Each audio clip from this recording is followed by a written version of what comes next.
Student, last class में हमने देखा कि किस तरीके से हम रेप्लिकेशन की मशीनरी को देख सकते हैं, या यूं कहिए कि रेप्लिकेशन में किस तरीके से डीएनए का में रेप्लिकेशन फॉर्क का फॉर्मेशन होता है, या जो है ओरिजिन ऑफ रेप्लिकेशन होता है, और किस तरीके से लीडिंग और लैगिंग स्ट्रैंड का फॉर्मेशन होता है।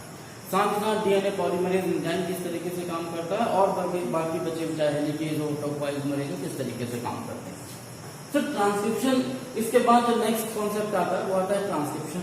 सेंट्रल डॉग्मा मॉलिक्यूलर बायोलॉजी में भी ट्रांसक्रिप्शन की बात है, जहां डीएनए से आरएनए का फॉर्मेशन होता है।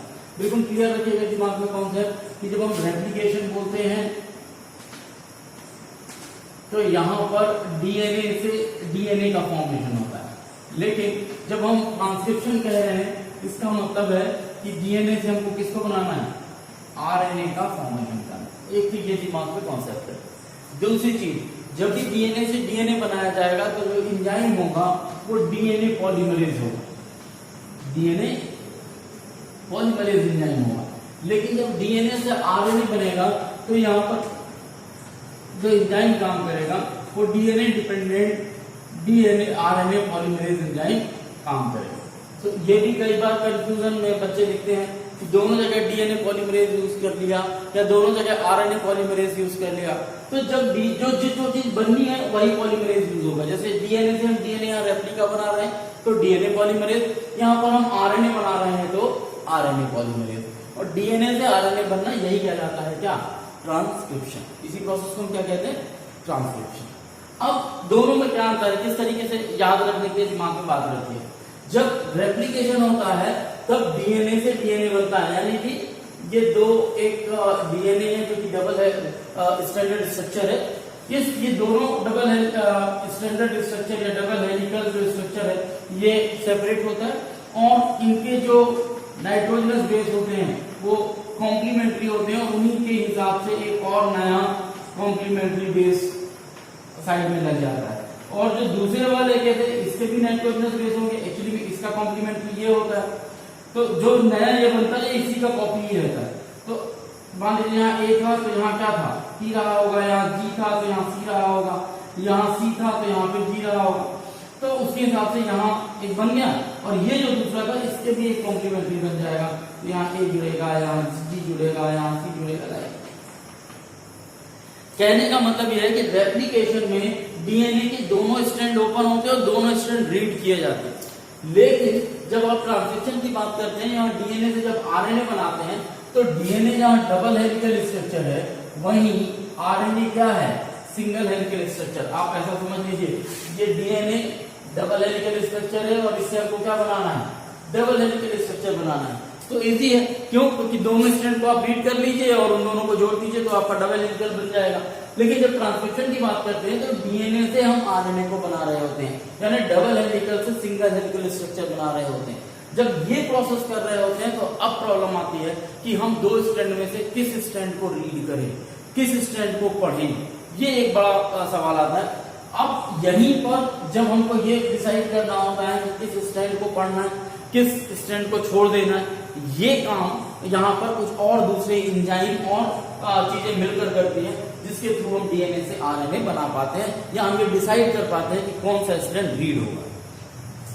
तो एक तो ये एक कॉम्प्लेक्सिटी है कि डीएनए से आरएनए बनने में। दूसरा इंपॉर्टेंट चीज ये है कि यदि मैं इन दोनों के दोनों स्ट्रैंड को रीड करूं तब क्या होगा, एक तो सवाल ये आता है, और यदि ना करूं तब क्या होगा। हाँ, दूसरा अंतर जो रेप्लिकेशन और ट्रांसक्रिप्शन में देखने को मिलेगा, रेप्लिकेशन में जहां आप एडेनिन के का सब्स्टिट्यूट आप थायमिन पाते थे, यहां पर डीएनए में जहां कहीं पे भी एडेनिन आएगा उसका सब्स्टिट्यूट आपको थायमिन नहीं देना, बल्कि क्या रखना है, यूरोसिल। ये भी एक डिफरेंस है जो आपको याद रखना होगा जब आप क्या करेंगे, डीएनए से आरएनए बनाएंगे। कई बार एक सिंगल स्ट्रैंड दिया होता है और उसके बारे में कुछ पूछा जाता है, याद रखिएगा यदि उस सिंगल स्ट्रैंड में कहीं पर भी यू और टी आप सबसे पहले मैच कीजिए, क्योंकि ए, जी और सी ये तो डीएनए में भी कॉमन है, आरएनए में भी कॉमन है। तो यदि आपको उस स्ट्रैंड में कहीं पर भी यू दिखाई देता है तो आप समझ जाइए कि वो क्या होगा, आरएनए होगा, और यदि टी दिखाई देता है तब वो क्या होगा, डीएनए होगा। तो ये तरीका है जिससे आप इजीली गैस कर सकते हैं, क्योंकि जब आप आगे भी थोड़ा सा जाएंगे तो आप पढ़ेंगे कि आपको कोडोन पता करने के लिए कहा जाएगा या देखने के लिए कहा जाएगा। तो अब आपको ये देखना होगा कि जो एक सेगमेंट दिया होता है वो डीएनए का सेगमेंट दिया हुआ है या आरएनए का सेगमेंट दिया हुआ है। क्योंकि यदि डीएनए का सेगमेंट दिया हुआ है तो उसको आपको कन्वर्ट करना पड़ेगा आरएनए में, और जब आरएनए में कन्वर्ट करेंगे तब आप डिसाइड कर पाएंगे कि इससे ये कोडोन, इससे ये अमीनो एसिड बनेगा, इससे ये अमीनो एसिड बनेगा। लेकिन यदि डायरेक्टली आपको एमआरएनए दिया हुआ है तो वहां पर आपको उसके अमीनो एसिड बताने में प्रॉब्लम नहीं जाएगी। बट यदि सिंगल स्ट्रैंड है तो कैसे पता लगाएं? पता लगाने का तरीका है यूरोसिल लगा है या थायमिन लगा है। यदि थायमिन है तो डीएनए, यूरोसिल है तो आरएनए। ये एक तरीका है जिससे आप पता लगा सकते। अब सवाल उठता है कि जब हम ट्रांसक्रिप्शन की बात कर रहे हैं और हम ये कहते हैं कि ट्रांसक्रिप्शन में या यूं कहिए कि डीएनए में जो दोनों के दोनों स्ट्रैंड हैं वो एक दूसरे के कॉम्प्लीमेंट्री हैं। कॉम्प्लीमेंट्री मीन्स ए के साथ टी जुड़ेगा, जी के साथ सी जुड़ेगा। जब हमको ये कंफर्म है तो जब हम ट्रांसक्रिप्शन करते हैं डीएनए से हम एक सिंगल स्ट्रैंडेड आरएनए बना रहे हैं तो क्यों हम केवल एक ही स्ट्रैंड पढ़ें, क्यों ना हम दोनों स्ट्रैंड पढ़ें? क्या प्रॉब्लम होगी यदि हम दोनों स्ट्रैंड ट्रीट करेंगे? तो ये यहाँ समझ, तो यहाँ पर दो सिंपल आंसर है जिनसे हम ये डिसाइड कर पाएंगे कि हम डीएनए के दोनों स्ट्रैंड को रीड नहीं करेंगे, उनमें से कोई एक स्ट्रैंड रीड करेंगे। ये बाद में हम देखेंगे कि उन दो में से कौन सा स्ट्रैंड है जिनको हम रीड करें। देखिए यदि डीएनए के दोनों स्ट्रैंड को हम रीड करते हैं या दोनों के दोनों स्ट्रैंड को पढ़ते हैं तब क्या होगा? सपोज कीजिए ये है तो यहाँ पर ये एक बनेगा, एक ये बनेगा। सपोज कीजिए इस स्ट्रैंड से ये मैंने इसको ए माना, इसको बी माना, ये ए है, ये बी स्ट्रैंड है, हमने इसको अलग किया। इस ए से एक आरएनए बन गया सपोज कीजिए। इसी तरीके इस बी से भी क्या होगा? एक आरएनए बन जाएगा। आगे बस आपको पता है यदि आरएनए बनेगा तो ये किसका सिंथेसिस करेगा? प्रोटीन का सिंथेसिस करेगा। क्लियर? एक ही डीएनए से बने हैं, ये और ये एक दूसरे के ए और बी कॉम्प्लीमेंट्री हैं। मतलब ए तो यहाँ टी होगा, यहाँ जी तो यहाँ सी होगा, यहाँ सी तो यहाँ जी होगा। कॉम्प्लीमेंट्री है, सेम नहीं है। और यदि ये कॉम्प्लीमेंट्री है तो इसका आरएनए अलग बनेगा और इसका आरएनए अलग बनेगा। यदि ये दोनों स्ट्रैंड सेम होते तो दोनों एक जैसे आरएनए बनाते, और दोनों एक जैसे आरएनए बनाते तो दोनों एक जैसे प्रोटीन बनाते, तब कोई प्रॉब्लम नहीं होती। लेकिन क्योंकि ये दोनों स्ट्रैंड क्या है? कॉम्प्लीमेंट्री है। कॉम्प्लीमेंट्री होने के कारण ये आरएनए अलग बनेगा, ये आरएनए अलग बनेगा। ये आरएनए क्या बनेगा? ये बनेगा टी सी, सॉरी टी की जगह आ जाएगा यू सी और देन जी, जबकि ये क्या बनेगा? ए देन जी देन सी। अब यदि आप ये देखें ये एमआरएनए कुछ अलग बन रहा है, ये एमआरएनए कुछ अलग बन रहा है, ये कुछ और कोड करेगा, ये कुछ और कोड करेगा, और इस तरीके से डीएनए के एक सेगमेंट से ही हमको दो प्रोटीन का फॉर्मेशन होगा, जो कि ठीक नहीं है। ये कुल मिलाकर पूरी की पूरी प्रोसेस को क्या करेगा? और ज्यादा कॉम्प्लिकेटेड कर देगा जेनेटिक्स में। क्यों? क्योंकि हम ये मानकर चलते हैं कि डीएनए का एक सेगमेंट किसी एक प्रोटीन को के फॉर्मेशन के लिए रिस्पॉन्सिबल है। यहाँ जब एक ही सेगमेंट से दो बनना शुरू हो जाएगा तो बड़ी प्रॉब्लम हो जाएगी। हमको समझ भी नहीं आएगा कि कौन सा स्ट्रैंड से क्या बन गया, और जो हमारे काम की चीज थी वो पता चला बन नहीं रही, या वो बन भी रही है तो कम बन रही है, और जो काम की नहीं है वो ज्यादा बन रही है। तो इसलिए ये दोनों के दोनों स्ट्रैंड, एक तो ये एक प्रॉब्लम है कि एक ही डीएनए के सेगमेंट से हम दो प्रोटीन की कोडिंग नहीं कर सकते। ये पॉसिबल नहीं है, क्योंकि ये होने से फिर जेनेटिक मशीनरी और क्या हो जाएगी? कॉम्प्लिकेटेड होती जाएगी। दूसरा, यदि सपोज करते हैं इस तरीके से दोनों के दोनों डीएनए सेगमेंट बनते हैं, ये आरएनए बनते हैं, क्या पॉसिबिलिटी है? देखिए ये तो आरएनए बना के निकाल देगा, ये डीएनए इन दोनों का आरएनए स्ट्रैंड बना के निकाल देगा और अपना डीएनए आपस में कॉइल होकर किनारे होगा। लेकिन ये जो दोनों आरएनए बनेंगे,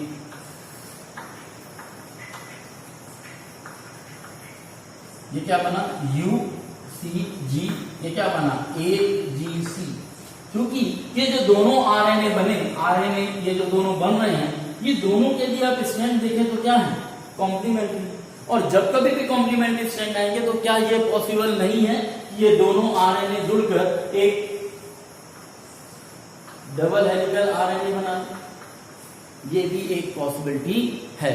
इससे भी इसको भी अवॉइड करने के लिए, क्योंकि यदि ऐसा हो गया तो फिर हमारे पास आरएनए नहीं बचेगा जिसको हम प्रोटीन सिंथेसिस में ले जा सके या जिसका हम ट्रांसलेशन कर सके और उससे वो प्रोटीन पा सके जिसके लिए हमने डीएनए का ट्रांसक्रिप्शन किया था। तो ये दो वो कारण है जिसके कारण हम डीएनए के एक ही स्ट्रैंड को रीड करते हैं, दोनों स्ट्रैंड को रीड नहीं करते। Is it clear?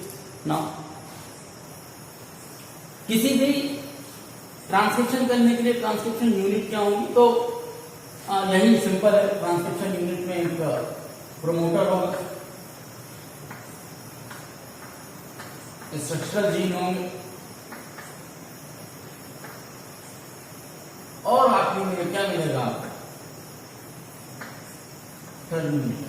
कहने का मतलब यह है कि यदि कोई डीएनए है, याद रखिएगा डीएनए एक बहुत लॉन्ग पॉलीमर है और एक लॉन्ग डीएनए पॉलीमर में ढेर सारे जो है तो जीन्स मौजूद हैं। अब उन जीन, आप ये समझिए कि ऐसा कह पाना बड़ा मुश्किल है, लेकिन इन डीएनए सेगमेंट में से कोई एक पार्ट है जो उस जीन की तरह बिहेव करेगा, या यूं कहिए कि उस सिस्टोन की तरह बिहेव करेगा। एक सेगमेंट होगा डीएनए का जो किसी पर्टिकुलर प्रोटीन के या जीन को बनाने के लिए रिस्पॉन्सिबल होगा। सपोज कीजिए कि ये वो पोर्शन है जो पर्टिकुलर हमारा कोई पॉलीपेप्टाइड है जिसको बनाने वाला है।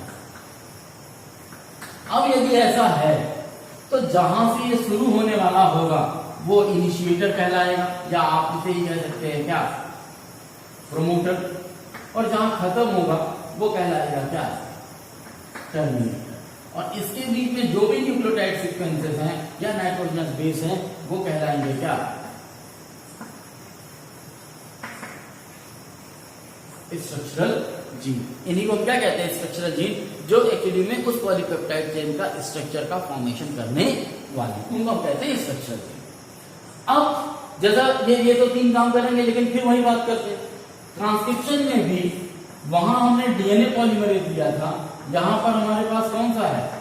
RNA polymerase. देखिए मैंने पहले कहा कि ये बड़े स्पेसिफिक वीआईपी टाइप के एंजाइम्स हैं।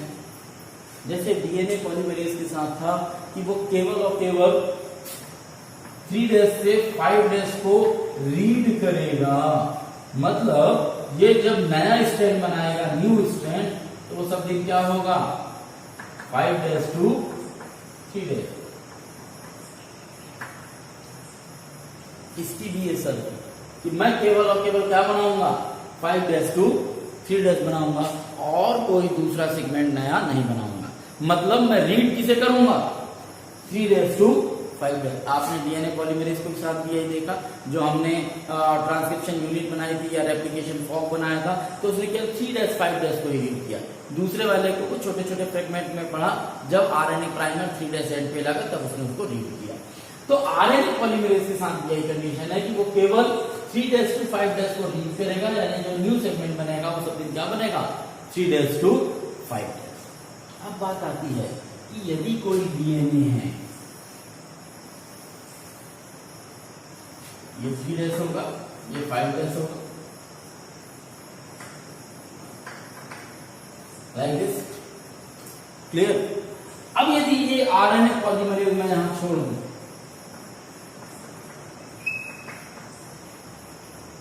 तो आइदर ये ऊपर वाले को रीड करेगा या नीचे वाले को रीड करेगा। क्यों? क्योंकि ऊपर वाले में 3 days है यहां और नीचे वाले में 3 days है। अब बात आती है, ऐसी कंडीशन में आरएनए पॉलीमरेज किसको पढ़ेगा?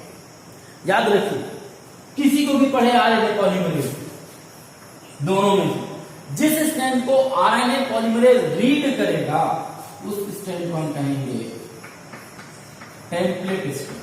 क्या कहेंगे? टेम्पलेट। और जिसे आरएनए पॉलीमरेज इसको रीड कर रहा है, पढ़ने वाला, इसी से क्या करेगा? यानी मान लीजिए डीएनए है, ये ए स्ट्रैंड है, ये बी स्ट्रैंड। सपोज कीजिए आरएनए पॉलीमरेज ए स्ट्रैंड को पढ़ता है, तो ए स्ट्रैंड क्या हो जाएगा? Template strand. क्योंकि इसको क्या कर रहा है? आरएनए पॉलीमरेज रीड कर रहा है, और इससे क्या बनाने वाला है? एमआरएनए या आरएनए बनाने वाला है। और जो दूसरा स्टैंड होगा स्वाभाविक उसको रीड नहीं करेगा, क्योंकि हमें पहले डिस्कस कर चुके हैं कि दोनों स्टैंड को वो पढ़ेगा नहीं। जिसको रीड नहीं करेगा उसको कहते हैं कोडिंग स्टैंड। सुनने में थोड़ा सा अलग लगता है। जब इसका नाम कोडिंग स्टैंड है तो इसको पढ़ना चाहिए क्योंकि इसमें कोडिंग है। जिसको वो रीड नहीं करता ये क्या करेगा, लीव कर देगा, छोड़ देगा, नो रीड, इससे कोई कुछ भी किसी भी चीज का फॉर्मेशन नहीं होगा। तो ये कोडिंग स्टैंड इसलिए कहलाता है क्योंकि इस टेम्पलेट का जो कॉम्प्लीमेंट्री जीन जुड़ के जो mRNA बनेगा वो ठीक कोडिंग स्टैंड की तरह ही होगा। किसकी तरह होगा? कोडिंग स्टैंड की तरह ही होगा। तो ये जरूर केवल अंतर कितना होगा, इस mRNA में जहां जहां U होगा इस कोडिंग स्टैंड में वहां वहां क्या होगा, E होगा। तो जब कभी भी mRNA बनेगा तो वो ठीक कोडिंग स्टैंड के जैसा दिखाई देगा। इसलिए जो स्टैंड को या जो भी सेगमेंट को या जो भी दो डबल हेलिकल में जिस भी हेलिकल को आरएनए पॉलीमरेज रीड करेगा उसको हम टेम्पलेट कहेंगे, जिसको नहीं रीड करेगा उसको कोडिंग करेंगे। अब ये पॉसिबल हो सकता है आरएनए पॉलीमरेज बी को रीड करे, तो जैसे बी को रीड करेगा तो हम बी को टेम्पलेट कहने लगेंगे, ऑटोमेटिकली ये क्या हो जाएगा, कोडिंग स्टैंड। यदि वो ए को पढ़ता है तो ए टेम्पलेट होगा और बी क्या होगा, कोडिंग। अब बात आती है ये कैसे डिसाइड होगा कि आरएनए पॉलीमरेज किसको रीड करे। हमने शुरू में ही कहा कि जो ट्रांसक्रिप्शनल यूनिट होगी उस ट्रांसक्रिप्शनल यूनिट में तीन चीजें होंगी, इनिशिएटर या प्रमोटर, दूसरा स्ट्रक्चरल जीन और तीसरा टर्मिनेटर जीन या स्टॉप जीन। दरअसल इस 3' और 5' में यदि इसमें 3' और 5' की बात करूं तो आरएनए पॉलीमरेज यहां आके खड़ा हुआ। अब इस डीएनए का कोई एक पार्ट है जो रीड होना है, क्लियर। अब ये हमारी बॉडी की मशीनरी को पता होता है कि इस डीएनए को यहां से यहां तक रीड होना है, सपोज की। अब किस डायरेक्शन में रीड होना है, यदि इस डायरेक्शन में रीड होना है तो मानकर चलिए कि ये टेम्पलेट स्टैंड है, और यदि इस डायरेक्शन में रीड होना है तो मानकर चलिए ये टेम्पलेट स्टैंड। लेकिन कैसे डिसाइड होगा, ये डिसाइड करता है कौन, प्रमोटर और टर्मिनेटर। कौन डिसाइड करता है, प्रमोटर और टर्मिनेटर। यदि प्रमोटर यहां पर लगा हुआ है तो ऑटोमेटिकली टर्मिनेटर कहां लगेगा, यहां पर लगेगा। एमआई इसको मैं यदि डीएनए को सिंपल इस तरीके से बना दूं तो ज्यादा आसान हो जाएगा। ये 3' एंड है, ये 5' एंड है, ये 5' एंड है, ये 3' एंड। मैंने कहा प्रमोटर इस तरफ लगा हुआ है, इधर क्या लगा हुआ है, टर्मिनेटर। हमको रीड किस डायरेक्शन में करना है, इस डायरेक्शन। ये हमको कहा गया है कि प्रमोटर इधर है तो स्वाभाविक है टर्मिनेटर इधर है, तो हम किधर से जाएंगे, इधर से इस तरफ ही जाएंगे। अब हमको इधर से इधर जाना है तो हमको देखना 3' किधर है, ये 5' किधर है, ये। तो इसका मतलब है ये ऊपर वाला स्टैंड पढ़ा जाएगा और ये कहलाएगा क्या, टेम्पलेट, और ये क्या कहलाएगा, कोड। लेकिन यदि अगले ही केस में मैं चेंज कर दूं, इसको 3' है, ये वही का वही है। मैं क्या बताने के लिए क्या है, सपोज कीजिए प्रमोटर यहां पर लगा और टर्मिनेटर कहां पर लगा हो, यहां पर लगा हो। यदि ऐसी कंडीशन हो गई तब क्या होगा, आरएनए पॉलीमरेज यहां भी है। यदि प्रमोटर यहां लगा है तो प्रमोटर इस तरफ है, मतलब आरएनए पॉलीमरेज कहां आकर जुड़ जाएगा, यहां। देखिए यहां पर आरएनए पॉलीमरेज आकर जुड़ गए प्रमोटर के पास। अब जैसे यहां पर आके जुड़ा तो वो ढूंढेगा किसको, 3' को। 3' यही है इसी वाले में, इसलिए इधर से उधर वो 5' की तरफ रीड करना शुरू करेगा और जो नया सेगमेंट बनाएगा वो 5' को 3' बनाएगा। जब मैं यहां की बात करूं तो प्रमोटर यहां मौजूद है, आरएनए पॉलीमरेज यहां आकर अटैच हुआ, लेकिन यहां पर 3' नहीं है, इस साइड में क्या है, 5'। 3' किधर है, 3' इधर है। ऐसी कंडीशन में ये आरएनए पॉलीमरेज इस वाले स्टैंड को रीड करेगा, और यदि इस स्टैंड को रीड करेगा तब ये क्या कहलाएगा, टेम्पलेट और ये वाला स्टैंड क्या कहलाएगा? कोडिंग। मेरी बात शायद समझ में आ रही है। एक तीसरा एग्जांपल लेता हूं, 3 5 3 याद रखें, यदि यहां पर प्रमोटर जीन लगा हुआ है, क्लियर, और टर्मिनेटर इधर लगा हुआ है, ऐसी कंडीशन में आरएनए यहां पर जुड़ेगा और 3' to 5' की तरफ मूव करेगा। या प्रमोटर यहां से यहां है, तो यदि वहां 5' है, इसका मतलब यहां पर भी क्या है? 5'। यहां 3' है, इसका मतलब यहां पर भी क्या है? 3'। तभी तो 3' to 5' होगा और 5' to 3' होगा। ऐसी कंडीशन में ये आरएनए पॉलीमरेज चूंकि किसको रीड करता है? 3' to 5' को रीड करता है और नया स्ट्रैंड क्या बनाता है? 5' to।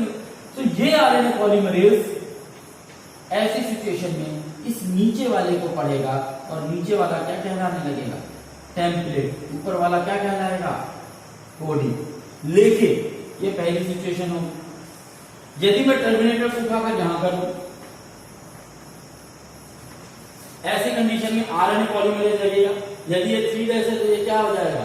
5'। ये 5' है तो ये क्या हो जाएगा? यहां पर 3' होगा। ऐसी कंडीशन में ये आरएनए पॉलीमरेज लगते, चूंकि 5' से तो पढ़ना शुरू नहीं करेगा, ओके, कहां से पढ़ेगा? 3' से। ऐसी कंडीशन में वो इस वाले सेगमेंट को रीड करेगा और अब ये कहलाएगा क्या? टेम्पलेट। और ये कहलाएगा क्या? आप ये समझ जाइए कि प्रेजेंस ऑफ इनिशिएटर और promoter gene and presence of terminator gene decide in which direction RNA polymerase start transcription process of DNA. और वो उन दोनों में से जो जिस साइड में जाना है, उस साइड में जो 3' और 5' वाला होगा, उस वाले स्ट्रैंड को पढ़ेगा। और जिस स्ट्रैंड को पढ़ेगा उसको हम टेम्पलेट कहेंगे, जिसको नहीं पढ़ेगा उसको हम कोडिंग स्ट्रैंड कहेंगे। दूसरी, जो टेम्पलेट स्टैंड होगा, ये जो प्रमोटर और टर्मिनेटर की मैं बात कर रहा हूं, अभी हम आगे चलेंगे तो हम देखेंगे कि प्रमोटर और टर्मिनेटर को एक स्पेसिफिक फैक्टर से इंडिकेट करते हैं, जिसको हम सिग्मा और रो के नाम से जानते हैं। जैसा मैंने पहले ही कहा कि एक डीएनए सेगमेंट में या एक डीएनए में, एक ही डीएनए में ढेर सारे जीन मौजूद हो सकते हैं। जीन मौजूद हो सकते हैं, या यूं कहिए कि एक डीएनए ढेर सारी चीजों के फॉर्मेशन के लिए रिस्पॉन्सिबल हो सकता है। सो डीएनए क्योंकि एक लॉन्ग पॉलीमर होता है, तो डीएनए का एक पर्टिकुलर पार्ट, मान लीजिए ये एक पार्ट किसी एक पॉलीपेप्टाइड के बनने के लिए रिस्पॉन्सिबल है, ये किसी दूसरे पॉलीपेप्टाइड के बनने के लिए रिस्पॉन्सिबल है। तो ये जितना सेगमेंट है, ये डीएनए का इतना सेगमेंट, इस सेगमेंट को हम कहते हैं सिस्ट्रॉन। क्या कहते हैं? सिस्ट्रॉन। ऐसे इस सेगमेंट को हम कहेंगे क्या? सिस्ट्रॉन। मतलब डीएनए का वो सेगमेंट जो किसी एक पॉलीपेप्टाइड चेन के बनने के लिए या एक सेट होता है, उसको हम कहते हैं सिस्ट्रॉन। क्या कहते हैं उसको? सिस्ट्रॉन। डीएनए लॉन्ग पॉलीमर है, उस लॉन्ग पॉलीमर में ढेर सारे प्रोडक्ट बनने वाले हैं। तो अब मान लीजिए कि कोई 2 प्रोडक्ट बनने वाला है, तो एक प्रोडक्ट बनने के लिए जितने डीएनए की जरूरत है या जितना सेगमेंट है डीएनए का, जिससे कम से कम एक प्रोडक्ट बन सकता है, वो कहलाएगा क्या? सिस्ट्रॉन। क्या कहलाएगा वो? सिस्ट्रॉन। जीन क्यों नहीं कहते वो थोड़ी देर में पता चल जाएगा। अब दरअसल सिस्ट्रॉन की जब मैं बात करता हूं, तो सिस्ट्रॉन में जो सेगमेंट आता है, उस सेगमेंट में आप पाएंगे कि 2 तरीके के सेगमेंट पाए जाते हैं। कुछ काम के होते हैं और कुछ बिना काम के होते हैं। अरे बस ये जो मैंने डार्कन कर दिए, ये बिना काम के सेगमेंट, और जो ये काम के नहीं है फिर भी ये बीच में मौजूद है, ये क्या आ गए? ये डीएनए में मौजूद थे, इससे दिख रहे हैं। तो जो काम के नहीं है उनको हम कहेंगे इंट्रॉन। क्या कहेंगे? इंट्रॉन। दूसरे शब्दों में आप कहिए इंटरफियरिंग। ये क्या करते हैं? इन बिटवीन आके घुस गए, इंटरफेयर कर रहे हैं, इनको होना ही नहीं चाहिए। आरी बात। और कुछ सेगमेंट होते हैं जो काम के होते हैं, जो एक्चुअली में उस जीन का फॉर्मेशन करेंगे, पॉलीपेप्टाइड चेन का फॉर्मेशन करेंगे। ये जो सेगमेंट है, जो काम के सेगमेंट है, जिनको हमने डार्कन नहीं किया, जैसे ये यहां से यहां तक हमने डार्कन कर रखा हुआ है, ये यहां से यहां कर रखा था, ये यहां बाकी को नहीं कर रखा था, ये सभी सेगमेंट मिलकर बनाते हैं क्या? एक्सॉन। एक्सॉन का मतलब होता है expressing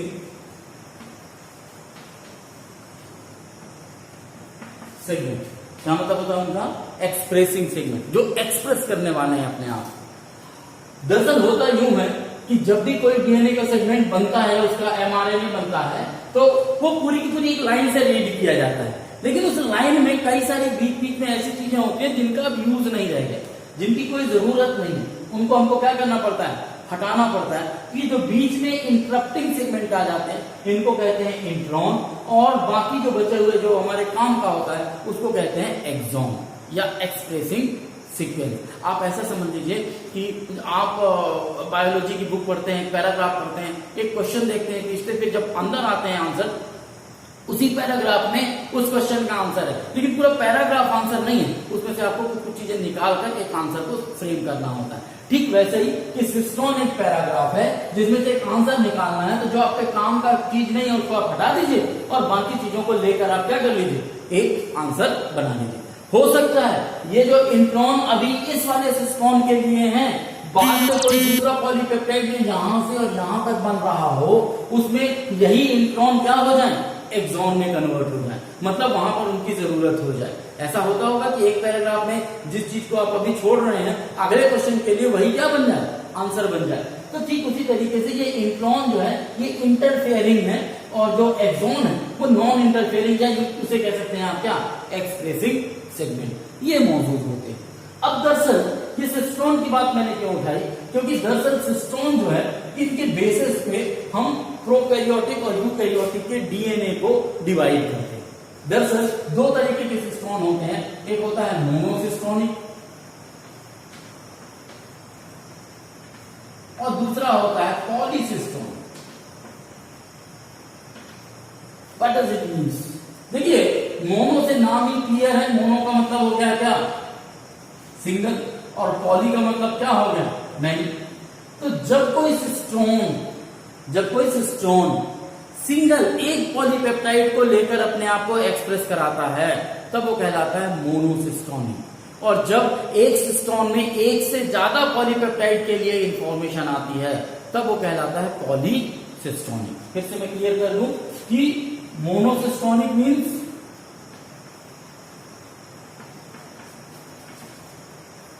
only one polypeptide chain.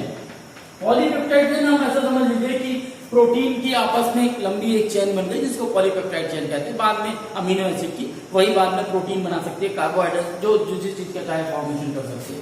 तो only one polypeptide chain will form, यानी एक सिस्टोन है। लेकिन पॉलीसिस्टोनिक का मतलब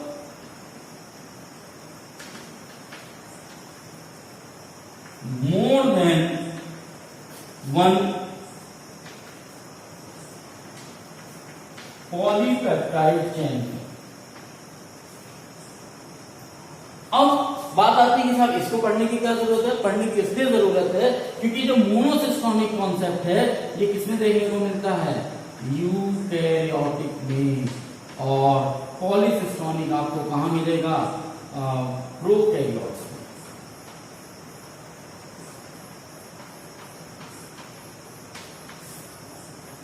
पॉलीसिस्टोनिक कहां मिलेगा? प्रोकैरियोट में। ये मोनोसिस्टोनिक कहां मिलेगा? यूकैरियोट्स में।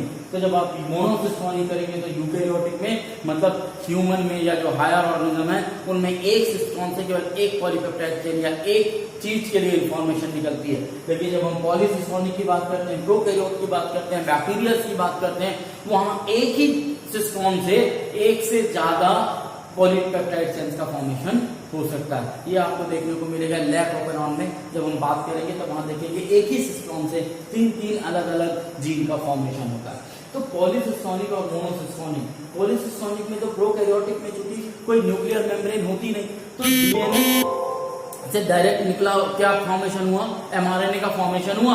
और ये डीएनए से एमआरएनए पूरा निकल भी नहीं पाता कि इस एमआरएनए का ट्रांसलेशन शुरू हो जाता है, यानी उससे जीन बनना शुरू हो जाते हैं, क्योंकि एक ही एमआरएनए में एक से ज्यादा जीन के लिए कोडिंग मौजूद होती है।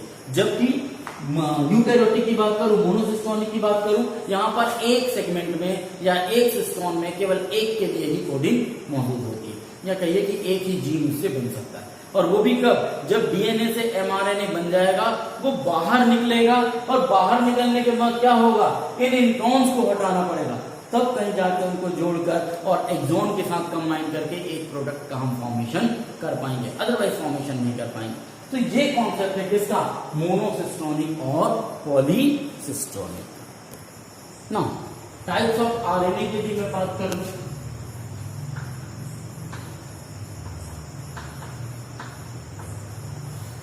तो 3 तरीके के आरएनए मिलेंगे आपको, एमआरएनए, टीआरएनए और आरएनए। यहां पर लिटरली मीनिंग है इन तीनों वर्ड की, एम फॉर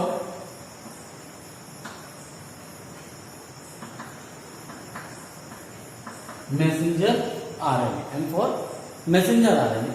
मैसेंजर आरएनए क्या होगा, जो डीएनए से ट्रांसक्रिप्शन के बाद आरएनए बनता है, वो नॉर्मली हेटेरोन्यूक्लियर एमआरएनए ही होता है, यानी ये वो आरएनए है जो डीएनए से एक सिंगल स्ट्रैंड निकल कर बाहर आएगा, जो एक इंफॉर्मेशन लेकर आएगा कि किस चीज का सिंथेसिस करना है। तो ये इंफॉर्मेशन लेकर आता है, मैसेज लेकर आता है, क्या हमको प्रोड्यूस करना है, डीएनए ने हमको क्या प्रोड्यूस करने के लिए कहा।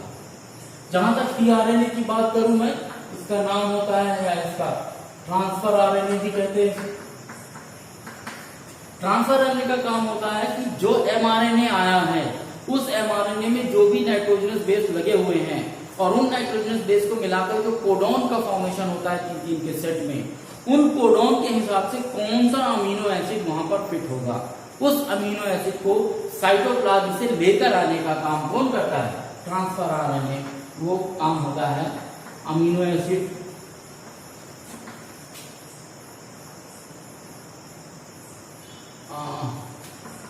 टू ब्रिंग अमीनो एसिड, आप ऐसा कर सकते हैं कि वो क्या करता है, अमीनो एसिड को लेके आने का काम करता है। आ रही मेरी बात समझ। इसके अलावा अमीनो एसिड को लेकर आएगा और साथ ही साथ जेनेटिक कोड को पढ़ेगा या जीन को पढ़ेगा। तीसरा जो आता है आरआरएनए, इसको बोलते हैं राइबोसोमल आरएनए। ये जो राइबोसोमल आरएनए होता है, ये इस ट्रांसक्रिप्शन की जो पूरी प्रोसेस होती है या ट्रांसलेशन की जो आगे प्रोसेस होगी, उसमें इसका काम होता है आरआरएनए का catalytic and structural machinery provide करना, या मशीनरी प्रोवाइड करना, यूं कह लीजिए कि ये जो एमआरएनए कहां पर आकर रुकेगा, कहां पर टीआरएनए जुड़ेगा, इसको लेना, इसको कंप्लीट करना, उनको जोड़ना, ये कौन करता है, आरआरएनए करता है। कुल मिलाकर जो ट्रांसक्रिप्शन की जो प्रोसेस होगी, यानी डीएनए से जो एमआरएनए बनेगा, एमआर बनने के बाद इस, या आरएनए बनने के बाद आरएनए से प्रोटीन बनाने के लिए ये तीनों तरीके के आरएनए की जरूरत हमको पड़ेगी। और ये तीनों आरएनए किसके थ्रू बनते हैं, डीएनए डिपेंडेंट आरएनए पॉलीमरेज के थ्रू ही बनते हैं। ये तीनों तरीके के आरएनए कैसे बनते हैं, यानी जैसे डीएनए से एमआरएनए बना या आरएनए बना, वैसे ये तीनों आरएनए बनते हैं। ये स्पेसिफिक है, बस यहां पर हम देखेंगे कि एमआरएनए, टीआरएनए, आरआरएनए, ये तीनों जो है तो डीएनए डिपेंडेंट आरएनए पॉलीमरेज से बनते हैं। कौन से आरएनए से बनते हैं वो भी बात करेंगे। फिलहाल हमने ये जान लिया कि एमआरएनए डीएनए से एक मैसेज लेकर आता है कि किसकी कोडिंग करनी है, टीआरएनए अमीनो एसिड्स को लाता है और कोड को पढ़ता है कि किसके साथ उसको अटैच करना है। आरआरएनए एक स्ट्रक्चरल और फंक्शनल यूनिट प्रोवाइड करता है to read out this mRNA sequence. तो ये 3 है, और ये डीएनए डिपेंडेंट आरएनए पॉलीमरेज के थ्रू ही ये तीनों के तीनों सिंथेसाइज होते हैं। रही बात आगे ट्रांसक्रिप्शन की, कि ट्रांसक्रिप्शन कैसे होगा, तो ये ट्रांसक्रिप्शन का जो काम है ये भी किसके थ्रू पॉसिबल है, आरएनए पॉलीमरेज के थ्रू ही कैसे होता है वो देखिए। अब ज्यादा प्रॉब्लमेटिक चीज नहीं है, यदि आपको पहले का कॉन्सेप्ट समझ में आ गया है तो इसको समझने में प्रॉब्लम नहीं आनी चाहिए। 3 to 5 ये ऐसा बना हुआ है, हमने वहां प्रमोटर और टर्मिनेटर आपको बता दिया था। जब हम वहां प्रमोटर और टर्मिनेटर बता रहे तो आप ये समझिए कि आरएनए पॉलीमरेज आ गया। अब इस आरएनए पॉलीमरेज को इस डीएनए के ऊपर काम करना है, क्लियर। हमने कहा था एक प्रमोटर होगा एक टर्मिनेटर होगा। दरअसल ये प्रोसेस 3 स्टेप में चलती है, इनिशिएशन, इनॉन्गेशन और टर्मिनेशन। जहां तक डीएनए में से कौन से सेगमेंट को पढ़ना है ये कैसे डिसाइड होगा, टेम्पलेट के थ्रू डिसाइड होगा कि टेम्पलेट पढ़ा जाएगा, कोडिंग स्ट्रैंड नहीं पढ़ा जाएगा। टेम्पलेट कैसे डिसाइड होगा, टेम्पलेट डिसाइड होगा प्रमोटर और टर्मिनेटर जीन के थ्रू। अब यहां ध्यान दीजिए, अब जो प्रमोटर होता है, दरअसल प्रमोटर के लिए एक फैक्टर है जो काम करता है, उसको हम बोलते हैं सिग्मा फैक्टर। क्या बोलते हैं उसको, सिग्मा फैक्टर, इस तरीके का इसका इंडिकेशन। और टर्मिनेटर के लिए एक है, उसको हम बोलते हैं क्या, सिग्मा फैक्टर। और टर्मिनेटर के लिए होता है रो फैक्टर। कुछ है, मेरी बात समझ में आ रही? तो 2 है, प्रमोटर के लिए सिग्मा फैक्टर, टर्मिनेशन के लिए रो फैक्टर। अब यदि मान लीजिए सिग्मा फैक्टर यहां पर लगा हुआ है और रो फैक्टर यहां पर लगा हुआ है, इसका मतलब रीडिंग यहां से शुरू होगी और एंड यहां पर होगी। पर यदि यहां में सिग्मा लगा देता, यहां रो लगा देता, तो आरएनए पॉलीमरेज इस साइड से रीड करना शुरू करता और इस तरफ जाता। अब यदि इस साइड से करता तो इधर 3' कौन सा है, नीचे वाला, और यदि इस साइड से पड़ेगा तो यहाँ 3' कौन सा है, ऊपर वाला। यानी कि यदि इस तरफ से काम पड़ रहा है तो वो इसको रीड करेगा, मैं उसको क्रॉस कर रहा हूं। आ रही मेरी बात? जब ये इसको रीड करेगा, यानी इनिशिएटर से सिग्मा फैक्टर से शुरू हुआ आरएनए पॉलीमरेज, इसने इसको पढ़ना शुरू किया, पहले यहां पर आके आरएनए प्राइमर जुड़ेगा, जैसा रेप्लिकेशन में होता था ठीक वैसा ही होगा। केवल अंतर इतना है कि यहाँ पर दोनों स्ट्रैंड रीड नहीं किए जाएंगे, यहाँ पर आरएनए पॉलीमरेज केवल एक स्ट्रैंड को रीड करेगा, और वो कौन सा होगा, जिधर सिग्मा लगा होगा और 3' एंड होगा। तो ये 3' एंड वाला है, इसको रीड करना शुरू किया। यहाँ पर ये न्यूक्लिक नाइट्रोजनस बेस लगे हुए हैं, ये है रो जहां पर लगा हुआ है, और यहाँ पर हो सकता है कि आगे कहीं 5' एंड क्लियर। अब आप ये समझ जाइए कि जब ये आरएनए पॉलीमरेज को पढ़ना शुरू करेगा तो यहाँ जो भी कोडॉन मौजूद होंगे उन नाइट्रोजनस बेस के हिसाब से पढ़ता हुआ चला जाएगा, और जैसे ही ये आरएनए पॉलीमरेज यहाँ पर पहुंचेगा, इस रो फैक्टर के मौजूद होने के कारण ये यहाँ से अलग होकर किनारे हट जाएगा, और जैसे ये यहाँ से हट के किनारे होगा, ये जो सेगमेंट बना है यही बन जाएगा क्या, आरएनए, जिसको हम एमआरएनए कहते हैं। कुछ बुक में आपको हेटेरोन्यूक्लियर एमआरएनए मिलेगा यदि वो यूकैरियोटिक के केस में है। किस केस में है, यूकैरियोटिक के केस में है, तो आपको हेटेरोन्यूक्लियर एमआरएनए। मेरी बात समझने की कोशिश कीजिए, मैं फिर से एक बात को समझाने की कोशिश करता हूं, यदि कोई डाउट। आई थिंक ये सिग्मा फैक्टर रो फैक्टर समझ में आ गया। ये आरएनए पॉलीमरेज है, ये सिग्मा फैक्टर है, ये रो फैक्टर। अब क्या हो रहा है इस डीएनए में, लाइक दिस,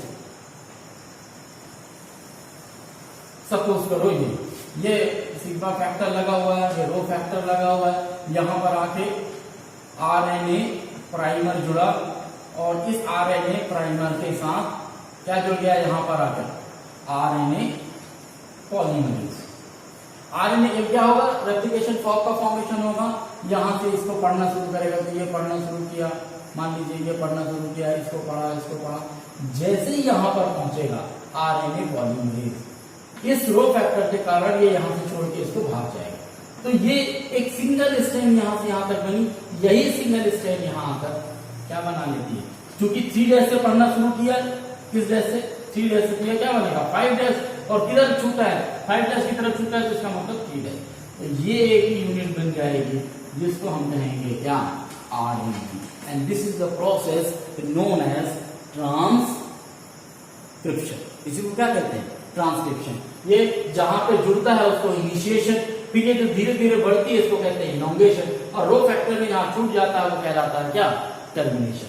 तो इस तरीके से एक 5 RNA का फॉर्मेशन होता है, जो शब्द क्या होगा 5'2'3'। शब्द क्या होगा 5'2'3' होगा। तो एक तो आई थिंक ये चीज समझ में आ गई होगी।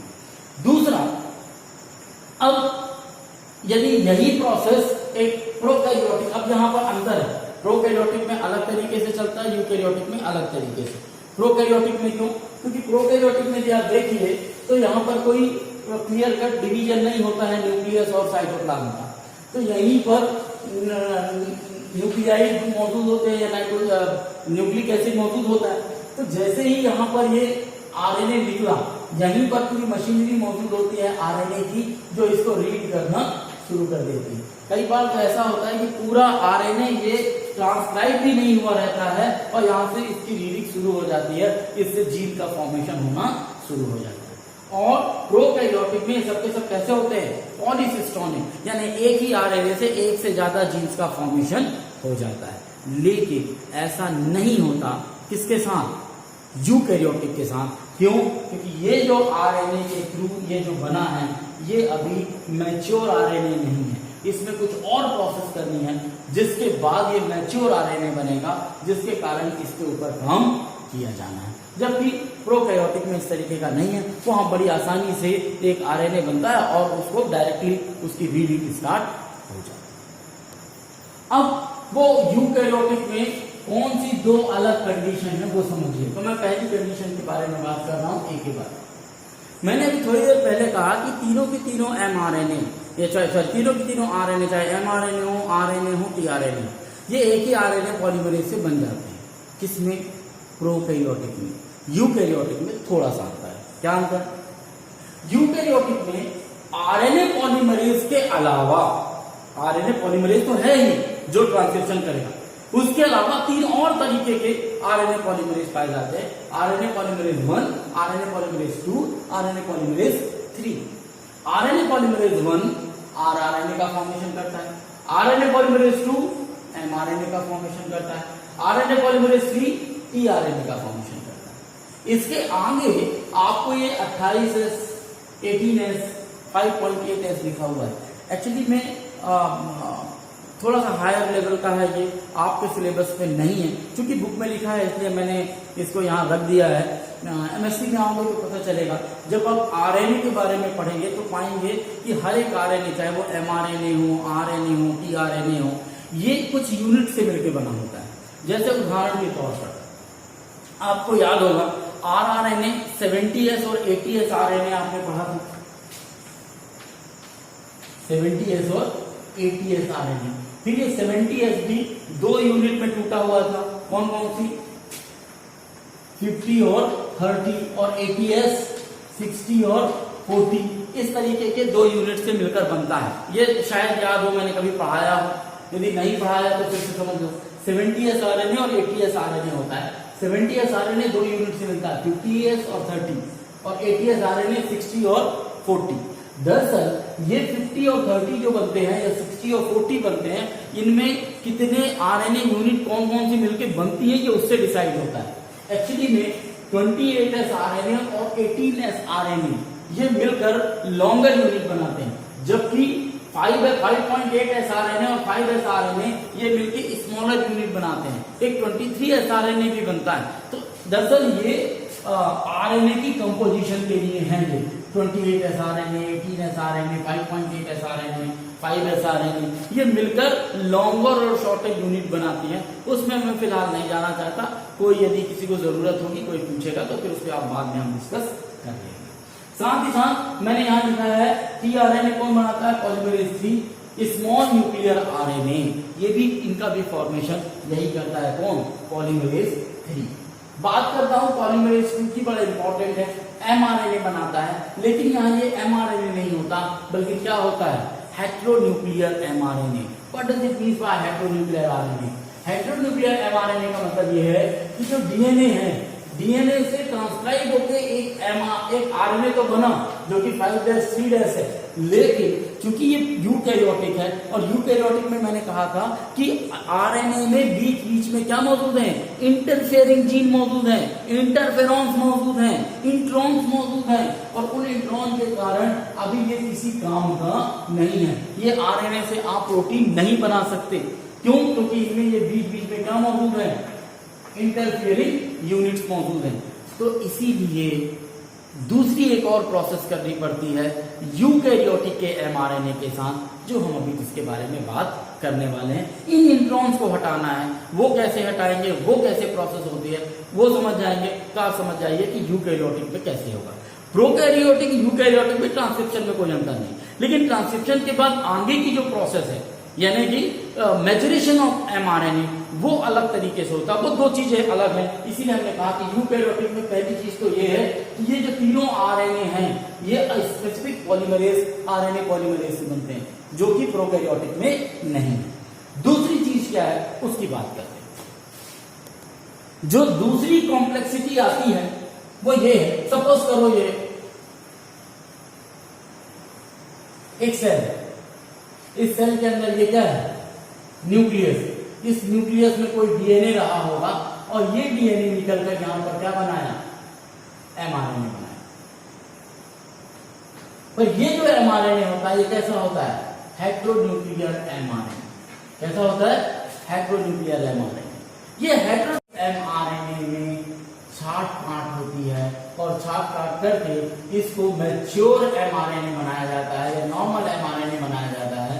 वो प्रोसेस यहां पर और बढ़ जाती है, किसमें, यूकैरियोटिक में। वो कैसी होती है वो समझिए। सपोज कीजिए नॉर्मल एक डीएनए, और इस डीएनए की यदि मैं बात करूं तो इस डीएनए से हमने एक आरएनए बना लिया, इसमें तो हमको कोई प्रॉब्लम नहीं है। ये आरएनए कैसा बनेगा, 5' 3'। यहां पर एक्चुअली में 3 प्रोसेस कंप्लीट होती है। कितनी प्रोसेस, 3 प्रोसेस। पहली है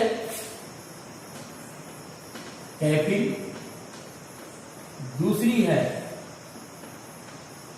टैलिंग, और तीसरी है स्प्लिसिंग।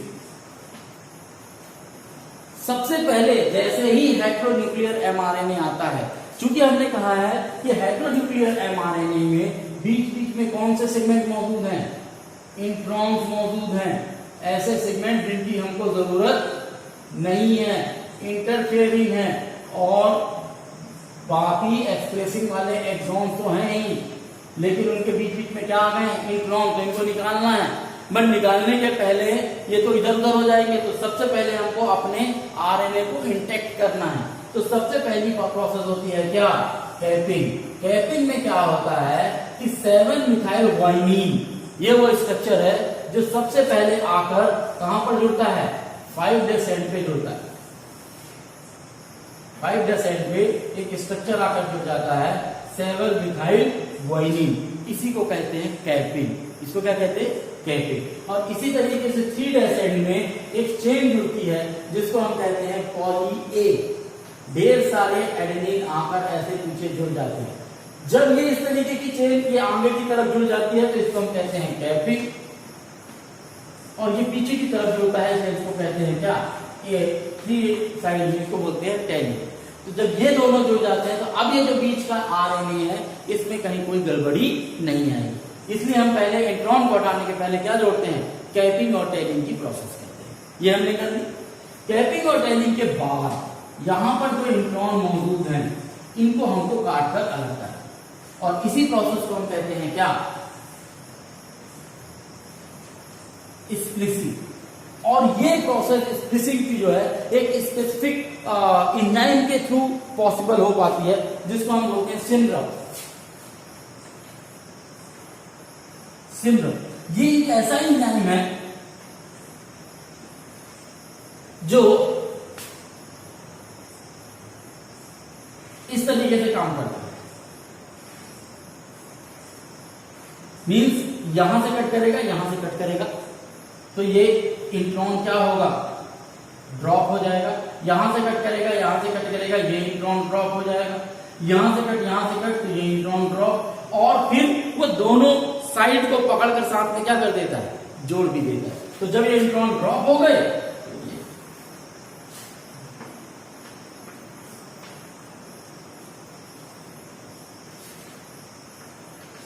अब ये पूरा का पूरा जो चेन है वो क्या है, इंट्रॉन की चेन है, सॉरी एक्सॉन की चेन है। अब इसमें कोई प्रॉब्लम नहीं है, ये कहलाता है मैच्योर आरएनए। ये दो वो डिफरेंस हैं जो प्रोकैरियोटिक में नहीं है, यूकैरियोटिक में देखने को मिलते हैं। होप आपकी बात समझ में आई होगी। यही कारण है कि आरएनए को कई सालों तक जेनेटिक मटेरियल में लड़ा गया, क्योंकि हमको दिखता जरूर डीएनए बड़ा स्टेबल है, लेकिन जो ज्यादा मशीनरी है प्रोटीन सिंथेसिस की या ट्रांसक्रिप्शन ट्रांसलेशन की, वो किसके ऊपर बेस्ड है, आरएनए के ऊपर बेस्ड है।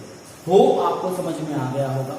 फिर भी कोई डाउट रहता है, हम फिर बात करेंगे, क्लियर करने की कोशिश करेंगे। आई थिंक आज की क्लास यहीं खत्म करते हैं। Have a nice day.